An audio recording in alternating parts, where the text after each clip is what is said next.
हम्म।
अस्सलाम वालेकुम स्टूडेंट्स, आवाज आ रही है आप लोगों को मेरी?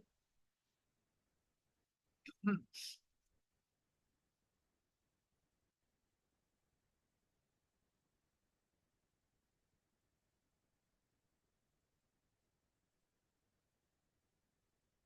अच्छा बच्चे, आज हमने अपनी किताब के कुछ वो टॉपिक्स डिस्कस करने हैं जो मैंने लास्ट टाइम स्किप करवाए थे आपको। और थोड़े से ये टेक्निकल होते हैं, थोड़े से मुश्किल होते हैं।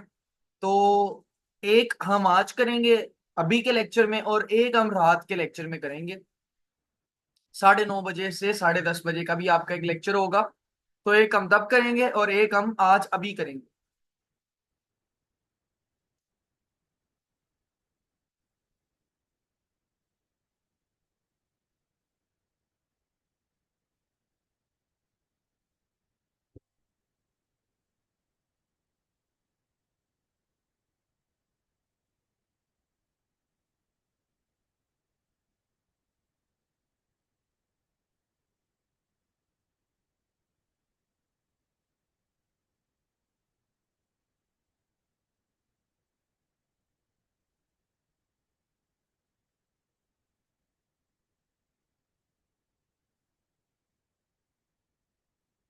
चलें जी, बहरहाल अब मैं ये स्टार्ट करने लगा हूँ।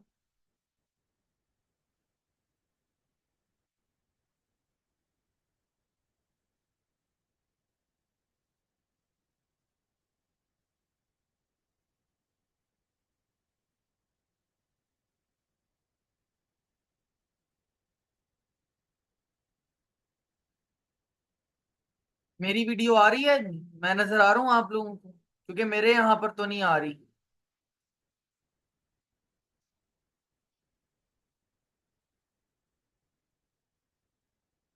अच्छा, बहरहाल स्टार्ट करते हैं हमारे आर्टिकल्स। तो बच्चे, जो हमारे आज के आर्टिकल्स हैं वो एक्चुअली में है रेजोनेंस सर्किट्स। इनको बोलते हैं रेजोनेंस सर्किट्स। तो ये रेजोनेंस सर्किट्स हमारे आज के आर्टिकल्स हैं। और रेजोनेंस सर्किट क्या होते हैं, इनके बारे में बात करते हैं। देखें, मेजरली हमने दो तरह के रेजोनेंस सर्किट पढ़ने होते हैं। एक होते हैं सीरीज रेजोनेंस सर्किट। इसके अंदर जितने भी कंपोनेंट्स हैं वो सीरीज में लगे होते हैं। तो एक होते हैं जी सीरीज रेजोनेंस सर्किट। और जो दूसरे सर्किट होते हैं वो होते हैं पैरेलल रेजोनेंस सर्किट। तो एक्चुअली में दो तरह के रेजोनेंस सर्किट हैं, एक सीरीज रेजोनेंस सर्किट और दूसरी तरह के होते हैं पैरेलल रेजोनेंस सर्किट। अच्छा, अब ये भी याद रखना है कि आपके सिलेबस की अगर बात की जाए तो सीरीज रेजोनेंस सर्किट की जो टाइप पढ़नी है वो है आरएलसी सीरीज। आर मतलब रेजिस्टर, एल मतलब इंडक्टर और सी मतलब कैपेसिटर। यानी आरएलसी सीरीज में रेजिस्टर, इंडक्टर और कैपेसिटर तीनों सीरीज में जुड़े होंगे। और जो पैरेलल रेजोनेंस आपने पढ़ना है वो सिर्फ एलसी सीरीज है, आरएलसी सीरीज नहीं है, सिंपली एलसी सीरीज है। आरएलसी सीरीज क्यों नहीं है, ये तो आपके बुक राइटर्स को पता हो।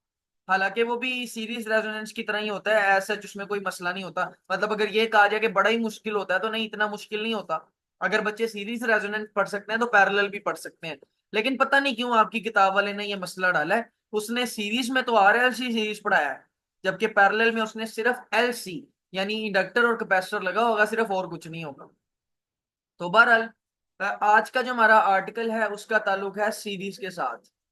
तो आज हमने पढ़ना है जी सीरीज रेजोनेंस सर्किट।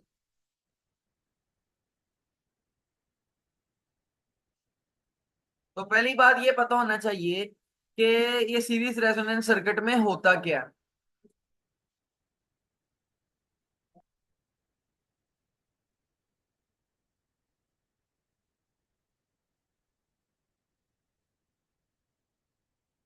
बेटा, ऐसा सर्किट जिसके अंदर आपने रजिस्टर, सीरीज रेजोनेंस सर्किट में याद रखना R L C series circuit है। तो नाम से पता चल रहा है कि एक ऐसा सर्किट जिसमें रजिस्टर, इंडक्टर और कैपेसिटर जो है वो सीरीज में जुड़े हुए हैं। तो हम इसकी डेफिनेशन कुछ इस तरह।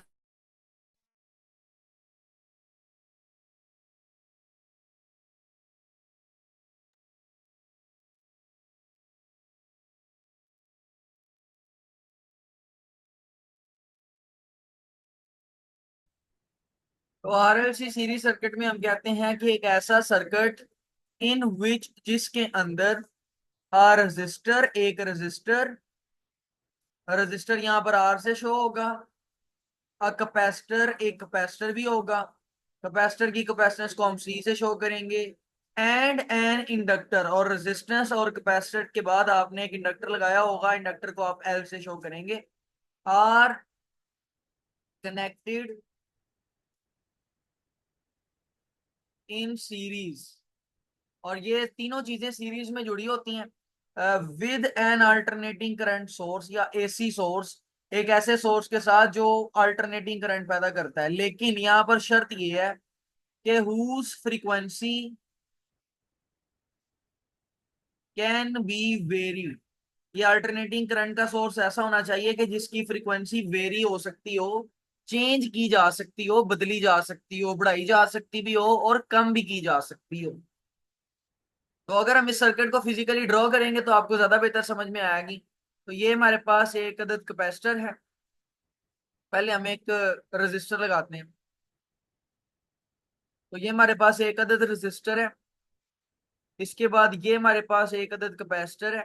और फिर उसके बाद ये हमारे पास एक सोलिनॉइड है या कॉइल है, और इस कॉइल का नाम हमने रखा है इंडक्टर। और ये सारे निजाम को जब आप सीरीज में कनेक्ट कर दोगे तो ये आपके पास बन जाएगा एक R L C series circuit. करना आपने इसको एक अल्टरनेटिंग करंट सोर्स के साथ है कनेक्ट। लो जी, ये आपके पास सर्किट डायग्राम आ गई R L C series circuit की। तो ये आपका रजिस्टर आ गया, ये आपका कैपेसिटर आ गया, और ये आपका इंडक्टर आ गया। और साथ आपने एक अल्टरनेटिंग करंट का सोर्स या एसी सोर्स तो लगा ही दिया। ठीक है जी। अच्छा, अब ना समझे जरा होगा क्या। बेटा जब यहां से करंट ने निकलना है इधर से, तो इस करंट ने यहां से सफर करते हुए सबसे पहले किस में से गुजरना है, रजिस्टर में से। यानी जब ये करंट गुजरेगा तो इसको रेजिस्टेंस आर का सामना करना पड़ेगा। फिर जब ये करंट कैपेसिटर में से गुजरेगा तो इसको कैपेसिटर की रिएक्टेंस एक्स सी, कैपेसिटिव रिएक्टेंस का सामना करना पड़ेगा। और फिर जब ये इंडक्टर में से गुजरेगा तो इसको इंडक्टर की रुकावट एक्स एल, यानी इंडक्टिव रिएक्टेंस, इसका सामना करना पड़ेगा। तो कहने का मतलब यह है कि जब करंट आपके अल्टरनेटिंग करंट सोर्स से निकलेगा और वापस आएगा, तो असल में वो वापस आते आते तीन तरह की रुकावटों का सामना कर चुका होगा। यानी वो रेजिस्टर्स, रेजिस्टर की रुकावट यानी रेजिस्टेंस का सामना कर चुका होगा। वो आपके पास आपकी कैपेसिटर की रुकावट यानी कैपेसिटिव रिएक्टेंस का सामना कर चुका होगा। और इंडक्टिव रिएक्टेंस यानी कि इंडक्टर की जो रेजिस्टेंस है, इंडक्टर की जो रुकावट है, उसका भी सामना कर चुका होगा। अच्छा, अब बात यहां पर हमने देखो की है कि उसकी जो फ्रीक्वेंसी है वो क्या हो सकती है, वेरी हो सकती है, चेंज हो सकती है। ये क्यों किया है ये मैं बताता हूं अभी। लेकिन फिलहाल आपने यहां पर याद रखना है, अगर हम बात करें एट लो फ्रीक्वेंसी, यानी हम इसको भेज रहे हैं लो फ्रीक्वेंसी पर, यानी अभी हमने जो अल्टरनेटिंग करंट लगाया हुआ है वो लो फ्रीक्वेंसी का लगवाया हुआ है। अल्टरनेटिंग करंट वो भेजा है जिसकी फ्रीक्वेंसी कम है। अब फ्रीक्वेंसी कम होने का मतलब यहाँ पर है, लेट से कि 20 हर्ट्ज है, लेट से कि 30 हर्ट्ज है। पाकिस्तान में 50-60 हर्ट्ज आती है ना नॉर्मल। तो लेट से कि लो फ्रीक्वेंसी का सिग्नल हमने 20 हर्ट्ज या 30 हर्ट्ज का दिया हुआ है। अब यहाँ याद रखना, मामला कुछ इस तरह से चलेगा कि आप लोगों को ये बात पता है कि जो कैपेसिटर की रिएक्टेंस होती है उसका फार्मूला होता है 1/2 पाई एफ सी। जबकि जो इंडक्टर की रिएक्टेंस होती है उसका फार्मूला होता है 2 पाई एफ एल। ये हमने पढ़े थे। तो अगर आप यहाँ देखो तो एक्स सी जो है वो फ्रीक्वेंसी के इनवर्सली प्रोपोर्शनल है, और यहाँ देखो तो एक्स एल जो है वो फ्रीक्वेंसी के डायरेक्टली प्रोपोर्शनल है। अब फ्रीक्वेंसी हमने दी है कम, तो यहाँ भी फ्रीक्वेंसी कम है, यहाँ भी फ्रीक्वेंसी कम है। शर्त से फर्क सिर्फ इतना है कि यहाँ फ्रीक्वेंसी कम होने की वजह से ये एक्स एल भी कम हो जाएगा, जबकि एक्स सी जो है वो बढ़ जाएगा। ऐसा ही है। इसका मतलब क्या है, इसका मतलब ये है कि जब आप लो फ्रीक्वेंसी का अल्टरनेटिंग करंट देते हो तो जो इंडक्टर होता है उसकी रेजिस्टेंस होती नहीं है या बहुत ही कम होती है इस तरह से। क्योंकि लो फ्रीक्वेंसी के सिग्नल पे जो इंडक्टर की रिएक्टेंस है वो तो होती ही नहीं है, वो तो बड़ी कम होती है। तो लो फ्रीक्वेंसी का सिग्नल दोगे तो इंडक्टर की रिएक्टेंस हो जाएगी कम या जीरो हो जाएगी। जब लेकिन कैपेसिटर की रिएक्टेंस ज्यादा हो जाएगी। इसका मतलब क्या है, इसका मतलब यह है कि लो फ्रीक्वेंसी पर एक्स एल अपना काम नहीं करेगा, सिर्फ एक्स सी काम करेगा। तो मैं कह सकता हूं कि जब हम लो फ्रीक्वेंसी का सिग्नल देते हैं तो एक्स सी ज्यादा होता है एक्स एल से। कह सकता हूं ना, एक्स सी ज्यादा होता है किससे, एक्स एल से। यानी कैपेसिटर की जो रेजिस्टेंस है वो इंडक्टर की रेजिस्टेंस से बहुत ज्यादा होती है, और इंडक्टर की रेजिस्टेंस बहुत कम होती है। क्या रजिस्टर की रेजिस्टेंस को कोई फर्क पड़ता है फ्रीक्वेंसी से, तो नहीं।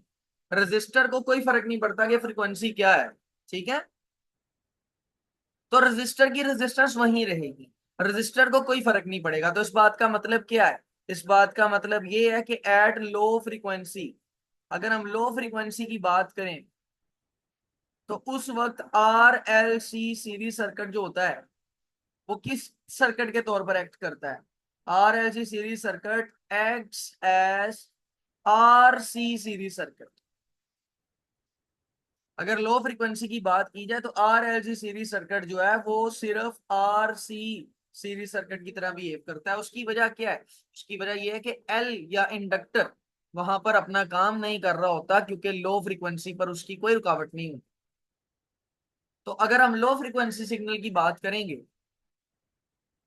तो ऐसा लगेगा कि एक अदद रेजिस्टर के साथ कैपेसिटर लगा दिया गया है, और ये आपका सर्किट बन गया। इंडक्टर वहां पर मौजूद है लेकिन अपना काम नहीं कर रहा। तो लो फ्रीक्वेंसी पर चूंकि इंडक्टर की रिएक्टेंस बड़ी कम हो जाती है, इसलिए इंडक्टर वहां पर मौजूद होते हुए भी नजर नहीं आता या अपना काम करते हुए दिखाई नहीं देता। और जब वो अपना काम नहीं करता तो हम कहते हैं कि सिंपली ये जो आरएलसी सीरीज सर्किट है आपका सारा, ये सिंपली आरसी सीरीज सर्किट की तरह ही काम करता है। इसका स्क्रीनशॉट लें, फिर मैं आपको बाकी चीजें भी बताता हूँ। स्क्रीनशॉट लें इसका जल्दी से।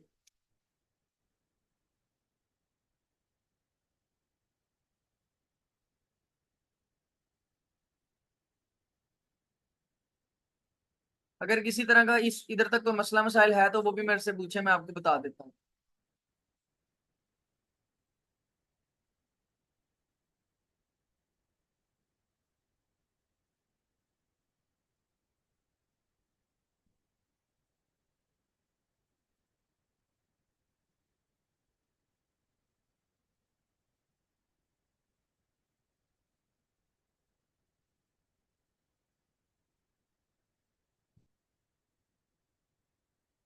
अच्छा जी, स्क्रीनशॉट ले लें इसका। 1 2 3। ओके, अच्छा अब ये लो फ्रिक्वेंसी की बात हम कर रहे थे।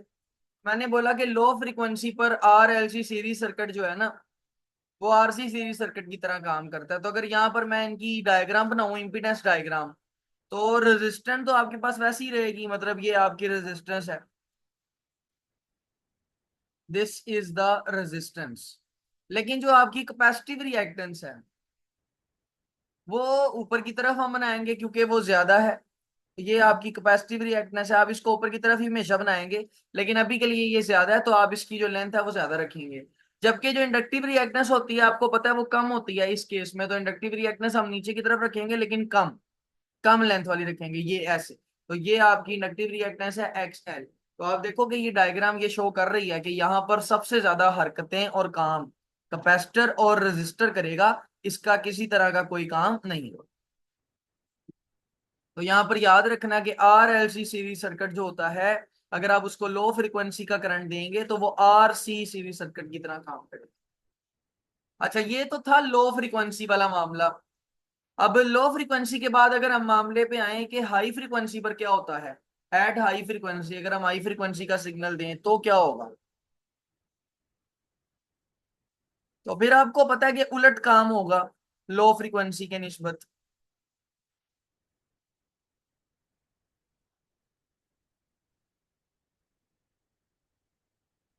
अच्छा देखें, अब लो हाई फ्रीक्वेंसी है तो अभी हमने देखा कि जो कैपेसिटिव रिएक्टेंस होती है वो फ्रीक्वेंसी के इन्वर्सली प्रोपोर्शनल होती है, और जो इंडक्टिव रिएक्टेंस होती है वो डायरेक्टली प्रोपोर्शनल होती है। अब चूंकि फ्रीक्वेंसी आपकी हाई है, ज्यादा है, तो इंडक्टिव रिएक्टेंस ज्यादा हो जाएगी, जबकि फ्रीक्वेंसी हाई होने से कैपेसिटिव रिएक्टेंस कम हो जाएगी। तो मैं यहाँ पर लिख सकता हूँ कि मामला कुछ इस तरह से बनेगा कि अब आपकी जो एक्स एल है यानी इंडक्टर की रिएक्टेंस वो ज्यादा होगी as compare to the reactance of capacitor, X C से वो ज्यादा होगी। अच्छा जी, अब ये था हाई फ्रीक्वेंसी का सिग्नल। और अब हाई फ्रीक्वेंसी के सिग्नल पे एक्स एल जो है वो ज्यादा होगी एज कम्पेयर टू एक्स सी। अब चूंकि यहाँ पर एक्स एल ज्यादा है तो एक्स सी यहाँ पर अपना किरदार अदा करती भी नजर नहीं आएगी। तो अब यहाँ पर क्या होगा, एट हाई फ्रीक्वेंसी, अगर हम बात करें हाई फ्रीक्वेंसी की, at high frequency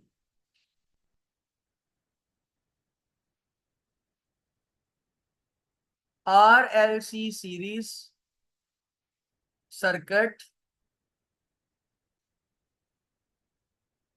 x as R L series. जो आरएलसी सीरीज सर्किट है उसमें कैपेसिटर तो अपना काम नहीं दिखा रहा क्योंकि कैपेसिटर की कैपेसिटेंस या रिएक्टेंस बड़ी कम हो गई है। तो act as R L series circuit, यानी अगर आप हाई फ्रीक्वेंसी पर देखेंगे तो R L C series circuit सिर्फ आर एल सीरीज सर्किट की तरह काम करेगा। यानी अगर आप सर्किट डायग्राम बनाएंगे तो वो ऐसी दिखेगी कि ये आपका एक रेजिस्टर है और उसके साथ आपने सिर्फ और सिर्फ एक इंडक्टर लगाया हुआ है, कैपेसिटर यहाँ पर है ही नहीं, ऐसा फील होगा। हालांकि मौजूद वो वहीं पर ही होगा लेकिन वो अपना काम नहीं कर रहा होगा। तो अगर आप इसकी डायग्राम बनाएंगे तो रेजिस्टेंस को तो कोई फर्क नहीं पड़ता, रेजिस्टेंस आपकी वैसी रहेगी। तो ये आपकी रेजिस्टेंस है। कैपेसिटिव रिएक्टेंस अब आपकी बहुत कम हो जाएगी।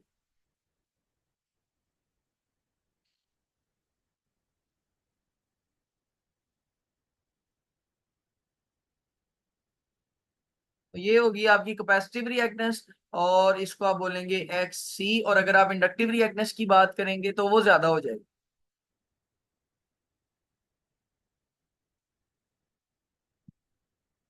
X L. तो देखें कि एक्स एल की लेंथ ज्यादा है, ये ज्यादा है, और एक्स सी की लेंथ जो है वो कम है, तो वो कम है। तो बहरहाल अब ये याद रखना है कि अगर हाई फ्रीक्वेंसी होगी, हाई फ्रीक्वेंसी, तो फिर इंडक्टर काम करेगा, कैपेसिटर काम नहीं करेगा, और सर्किट आपका आर एल सर्किट बन के रह जाएगा। और अगर लो फ्रीक्वेंसी की बात करें, कम फ्रीक्वेंसी की, तो कम फ्रीक्वेंसी पर इंडक्टर काम नहीं करेगा, कैपेसिटर काम करेगा, और सर्किट आपका आर सी सीधी सर्किट बनकर रह जाएगा। जी, यहां तक किसी को अगर किसी तरह का कोई मसला मसाइल है तो मुझे बताएं, अगर समझ आ गया तो ओके करें।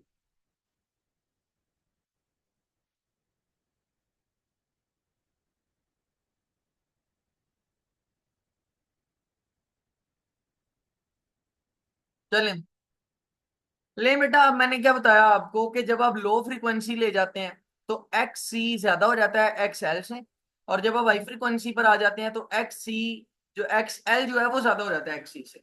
इसका मतलब है कोई ऐसी फ्रीक्वेंसी भी होगी जिस पर एक्स सी और एक्स एल बराबर हो जाएंगे, तो ऐसी फ्रीक्वेंसी का नाम होता है रेजोनेंस फ्रीक्वेंसी। ये आप लोग को शायद मैंने फर्स्ट ईयर में भी रेजोनेंस का कॉन्सेप्ट पढ़ाया था, आर्टिकल है चैप्टर नंबर 7 के लास्ट पे है बिल्कुल। तो वहां पर भी मैंने आपको इसका कॉन्सेप्ट बताया था। तो रेजोनेंस का मतलब होता है मैच हो जाना। तो जब दो चीजों की फ्रीक्वेंसी मैच हो जाती है तो हम कहते हैं रेजोनेंस हो गई है। तो बेटा जब आपके कैपेसिटर की फ्रीक्वेंसी यानी कैपेसिटर की रिएक्टेंस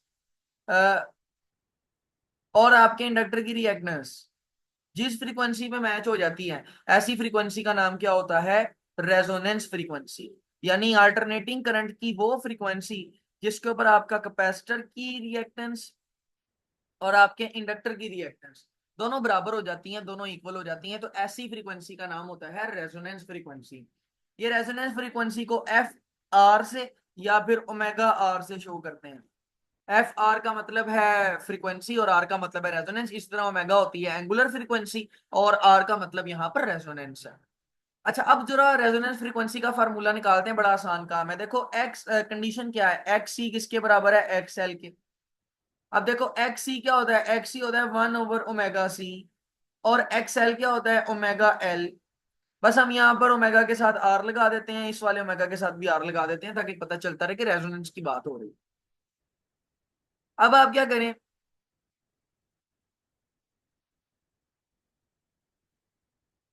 इसको थोड़ा सा ऐसे लिखते हैं, omega R L is equal to 1/ओमेगा आर सी। अब आप ऐसा करें कि ये जो ओमेगा आर नीचे वाला है इसको इधर लाकर इसके साथ मल्टीप्लाई करा दें, और ये जो एल आपको दूसरी जानिब नजर आ रहा है इसको इधर आकर आप डिवाइड करा दें। तो आप देखेंगे कि इधर आएगा ओमेगा आर और उसके साथ दोबारा से मल्टीप्लाई होगा ओमेगा आर, जबकि बराबर के उस पार आ जाएगा 1/एल सी। तो ओमेगा आर और ओमेगा आर मल्टीप्लाई होंगे तो बनेगा ओमेगा आर का स्क्वायर, और बराबर में बनेगा 1/एल सी। अब आप दोनों जानिब स्क्वायर रूट ले लें, इधर भी आप स्क्वायर रूट ले लें, इधर भी आप स्क्वायर रूट ले लें। जब आप इस जगह पर स्क्वायर रूट लेंगे तो आएगा ओमेगा आर का स्क्वायर, और इधर आएगा 1/एल सी, और एल सी आपका आ जाएगा स्क्वायर रूट में। ये वाला स्क्वायर स्क्वायर रूट से गया तो ओमेगा आर बराबर 1/√ऑफ एल सी। अब आप ओमेगा आर की वैल्यू यहाँ पर पुट करें, तो ओमेगा होता है 2 पाई एफ, पढ़ा है ना, ओमेगा 2 पाई एफ होता है। तो फ्रीक्वेंसी के साथ सिर्फ आर लिखना है आपने, बाकी सेम रहेगा 1/√ऑफ एल सी। ना 2 पाई एफ आर, अब ये 2 पाई इधर जो है मल्टीप्लाई हो रहे हैं, इधर आकर आप इसको करा दें डिवाइड इस जगह पर।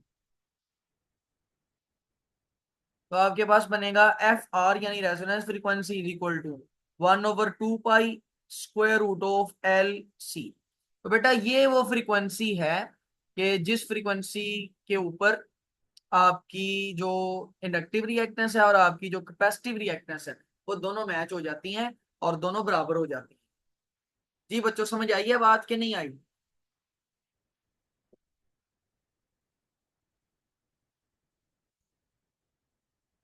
अच्छा, अब ना, अब समझना है आपने असल में। अब मैं आपको क्या बताऊंगा, यहाँ ये तो चीज आपको हर बंदा बताएगा, ये तो सिंपल सी डेरिवेशन है।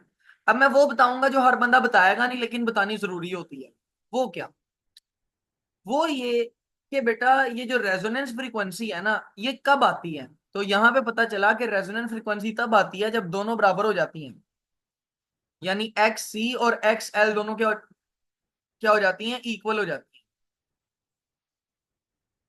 कैपेसिटर की रुकावट और इंडक्टर की रुकावट बराबर हो जाती है। अब जरा समझिए कि इसका मतलब क्या होगा। तो मैं एक डायग्राम बनाता हूँ, वही वाली आपको फिर समझ में आएगी। ये देखिए, मैंने लास्ट टाइम ये जो एरो बनाया था, ये किसका एरो था? रेजिस्टेंस का। फिर जो रेड कलर में ऊपर की तरफ मैंने एरो बनाया था, वो किसका एरो था? वो था कैपेसिटेंस का, यानी कैपेसिटिव रिएक्टेंस का। तो ये वाला एरो आपके पास बनेगा जी एक्स सी। अब हमने देखा कि एक्स सी और एक्स एल तो दोनों इक्वल हैं। तो चूंकि ये दोनों इक्वल हैं, तो अगर मैं एक्स एल बनाऊंगा यहां पर, तो वो नीचे की तरफ बनेगी। तो ये इक्वल होंगी लेकिन ऑपोजिट होंगी। तो यहां पर आपके पास बनेगा एक्स एल। अब चूंकि एक्स सी और एक्स एल इक्वल हैं लेकिन ऑपोजिट हैं, यानी यहां समझने वाली बात यह है कि जब रेजोनेंस फ्रीक्वेंसी आती है, तो X C and X L ये इक्वल तो हो जाती हैं, लेकिन ऑपोजिट भी तो हो जाती है ना। Are equal and opposite. तो चूंकि ये इक्वल भी हो गई, ऑपोजिट भी हो गई, तो क्या होगा, क्या होगा, क्या होगा, क्या होगा? ये दोनों क्या हो जाएंगी? ये दोनों कैंसल हो जाएंगी। तो इस वक्त में आपका जो सर्किट है, उसके पास सिर्फ क्या रह जाएगी? उसके पास सिर्फ और सिर्फ रेजिस्टेंस रह जाएगी। ये रेजिस्टेंस उस सर्किट के पास सिर्फ और सिर्फ रह जाएगी। तो इसका मतलब क्या है कि रेजोनेंस फ्रीक्वेंसी पे, रेजोनेंस, अब ये बहुत बड़ी लाइन लिखवा रहा हूं, बड़ी मजे की, कि रेजोनेंस फ्रीक्वेंसी पे क्या होता है? At resonance, RLC series circuit acts as resistive circuit. यानी जब रेजोनेंस फ्रीक्वेंसी अचीव हो जाती है, तो आपका RLC सीरीज सर्किट सिर्फ कौन सा सर्किट बन के रह जाता है? रेजिस्टिव। क्योंकि ना कैपेसिटर अपना इफेक्ट शो करता है, ना इंडक्टर अपना इफेक्ट शो करता है, दोनों के इफेक्ट कैंसिल हो जाते हैं। और जब दोनों के इफेक्ट कैंसिल हो जाते हैं, तो फिर अपना इफेक्ट सिर्फ और सिर्फ कौन शो करेगा? रजिस्टर अपना इफेक्ट शो करेगा। तो प्योरली प्योरली रेजिस्टिव सर्किट बन जाता है एट रेजोनेंस। तो यहां पर अगली बात ये कि X C and X L cancel out. और मुझे बताएं कि फिर रेजोनेंस के ऊपर जो सर्किट की टोटल रुकावट है, इंपीडेंस, वो रेजिस्टेंस के बराबर नहीं होगी। क्योंकि सर्किट में सिर्फ काम ही कौन कर रहा है फिलहाल? रेजिस्टर। तो जो सर्किट की टोटल रुकावट है, टोटल रेजिस्टेंस है, वो सिर्फ और सिर्फ किसके बराबर होगी? वो रेजिस्टर या रेजिस्टेंस के बराबर होगी। समझ आई है कि नहीं आई? ने लाइक को, चलो इसका स्क्रीनशॉट करो अभी। अब 1 मिनट रुको, मैं बताता हूँ। अब करो। 1 2 3। ओके। हाँ जी, पता चला कि मामला कैसा है। तो मामला थोड़ा सा गंभीर हो जाता है बाज दफा, लेकिन मैंने पूरी कोशिश किया कि आपको सिंपल करके ये सारा सर्किट एक्सप्लेन कर दूं। अगर फिर भी किसी के स्क्रीनशॉट रह गए हैं, तो वो भी स्क्रीनशॉट ले ले। 1 2 3। ओके। अब यहाँ पर ले लें जी 1 2 3। ओके। और अब इसका ले लें जी 1 2 3। ओके। लें जी। अब इस सर्किट की सिर्फ और सिर्फ रह गई हैं प्रॉपर्टीज, और प्रॉपर्टीज मैं आपको बुक से मार्क करवाऊंगा, आपकी टेक्स्ट बुक से, और वहीं पर ही पढ़ाऊंगा कि उन प्रॉपर्टीज का मतलब क्या है। तो 1 मिनट मुझे दीजिएगा, मैं आपकी बुक ओपन कर लूं, फिर हम मजीद आगे लेकर चलते हैं इसको।